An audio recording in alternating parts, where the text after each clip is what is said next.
Hello बच्चों, JEE mains 2023 का question है 6 अप्रैल का इलिप्स टॉपिक के ऊपर में। क्वेश्चन में देखिए यहाँ पे मिक्स अप क्वेश्चन है, यहाँ पे सेट का भी यूज़ किया गया है और साथ साथ में इलिप्स का भी यूज़ किया गया है। तो उसमें दिया गया है कि 100 पर्सन है जो कि 75 स्पीक इंग्लिश है और 40 स्पीक हिंदी है। और यहाँ पे बात ध्यान रखनी है कि हर एक पर्सन जो है वो कोई ना कोई लैंग्वेज बोल रहा है। ठीक है, हमें निकालना है जो इंग्लिश बोलने वाले, ओनली इंग्लिश बोलने वाले जो लोग हैं वो अल्फा है और ओनली हिंदी बोलने वाले लोग जो है वो बीटा है। ठीक है, तो हम इसको समझने की कोशिश करते हैं कि क्या दिया गया है। अब मान लीजिए ये आपका एक इंग्लिश है और एक है हमारा हिंदी, और टोटल जो है बच्चे वो टोटल है आपके 100 पर्सन्स। ठीक है, अब मान लेते हैं हम क्या क्या चीज़ गिवन है। नंबर ऑफ दी मान लीजिए हिंदी का जो दिया गया है वो दिया गया है आपके पास में 75, और नंबर ऑफ सॉरी हिंदी का जो इंग्लिश का जो दिया गया है वो 75 दिया गया है, और हिंदी का जो दिया गया है वो दिया गया है 40 दिया गया है।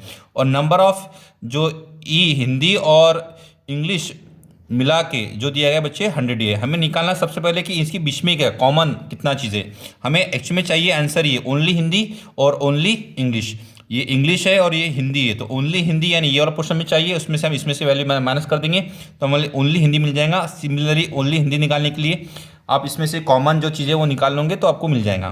ठीक है, तो देखिए हम किस तरह से सॉल्व कर लेंगे। आपको फॉर्मूला पता है ये सब बच्चों को। Number of the E intersections of the H का फॉर्मूला क्या होता है, तो नंबर ऑफ दी ई यानी number of the E plus number of the H, okay, और minus number of the E union H.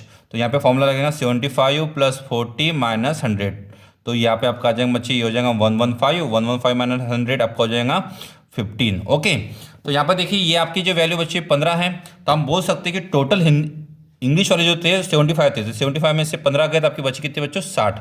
और उसी तरह से आपके टोटल हिंदी जो बच्चे थे वो 40 थे, और उसमें से ओनली हिंदी बोलने वाले जो लोग रहेंगे वो रहेंगे 40 माइनस 15 आपके हो जाएंगे 25। इस तरह से आपका यहाँ पे आंसर आ गया बच्चे। यानी हम बोल सकते हैं सर अल्फा की जो वैल्यू आ गई है वो होगी आपकी 60, और बीटा की जो वैल्यू आ गई वो होगी आपकी 25। अब यहाँ पे हम पुट कर देते थोड़ा बहुत, अल्फा का स्क्वायर डिवाइड बाय बीटा का स्क्वायर करते तो कितना आंसर है देखो 25 आपका आ जाएगा एक्स का स्क्वायर अपॉन में अल्फा का स्क्वायर, और इसको करेंगे तो वाई का स्क्वायर अपॉन में बीटा का स्क्वायर इज इक्वल टू 1। तो 25 हो गया आपके पास यहाँ पे, ओके, और एक्स का स्क्वायर अपॉन में अल्फा का स्क्वायर है ना 60 का स्क्वायर हो जाएगा बच्चे 3600, वाई का स्क्वायर अपॉन में बीटा का स्क्वायर है 25 का स्क्वायर हो जाएगा बच्चे 625।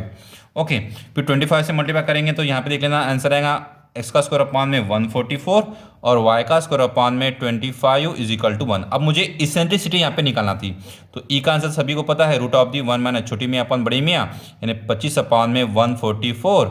इसका आंसर आएंगे बच्चे टोटल ऑफ दी 144 माइनस 25 हो जाएगा 119 अपॉन में 12।